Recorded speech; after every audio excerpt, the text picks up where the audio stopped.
Peter Blake in a relaxed and playful mood aboard Burton Cutter. Such antics on deck became less commonplace as each Whitbread raised the level and intensity of competition. But this first race was more of an adventure, a voyage of discovery for the mainly amateur fleet. Blake's experience on the ill-prepared Burton Cutter coloured his approach to future campaigns. The 10-minute gun before the start of the race pulled the sails up, and we still had carpenters on the deck with their big planes playing off the teak deck planking. The decks were covered in shavings. We had drums of rope in the cockpit because we hadn't been sailing properly. What sized sheet, what size rope do we need for this particular sail? Oh, that one looks about right. Haul off the length that seems about right, put a bit of tape on it, chop it with a knife, and away we went. There were no seats in the cockpit. They were made up of 76 or 78 cases of beer. The sponsors were providing whatever beer you wanted. So the cardboard cartons of beer were in the cockpit. And a week later in the Bay of Biscay or beyond, and everything was damp and miserable, and then the cartons had disintegrated. And shambles. One of the toilets that we found after a week, the plumber, in his haste, had forgotten to connect to the hull fitting, so it was being used and it was just discharging amongst the food, which by this time had been put into the bilge, And so it went on. One of the guys used to sleep in his bunk with a black umbrella up because the decks leaked so much. But we had a great time. It really was a very good learning curve. I suppose we learnt what not to do, but it was good camaraderie, built up a lot of friendships that actually haven't faded from that day. Despite the problems and later colliding with a Japanese fishing boat which had come alongside to invite the crew to lunch, Burton Cutter was first into Cape Town. The 80-foot ketch, the largest in the fleet, had taken 6 weeks.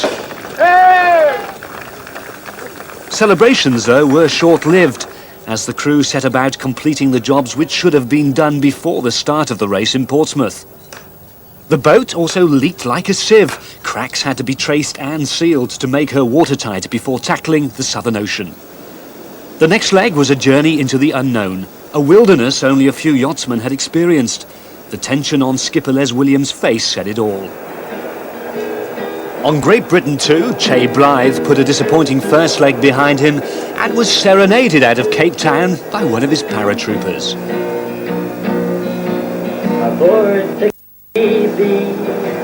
the paratroopers and Chay, all around the world they do sail, reaching all day on the orders of Chay. He's done it before, but he went round the other way.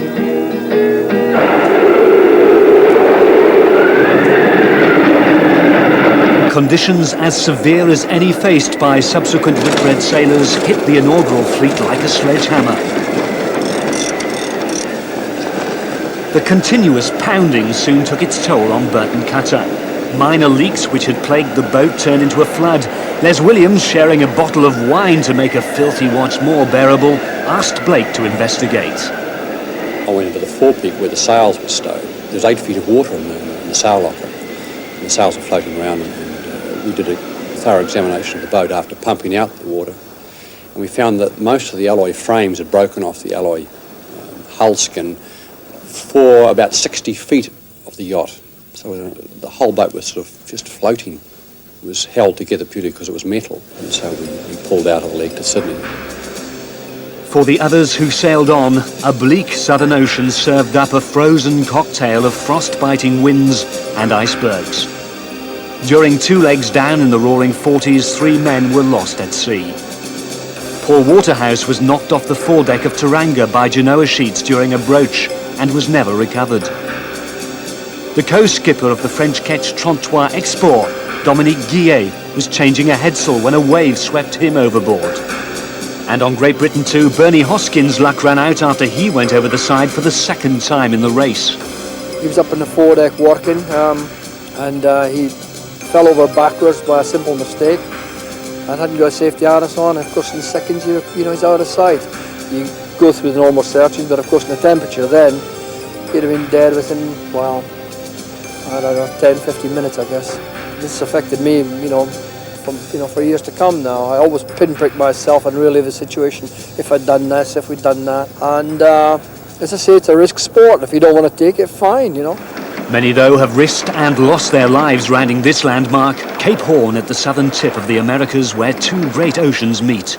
The Horn, like some mystical magnet, attracts seafarers to witness its raw beauty, but then often repels them. The weather's subject to violent mood swings, benign one moment, hostile the next. Despite the tragic loss of a crew member, Chay's paratroopers were first around the Horn and into Rio.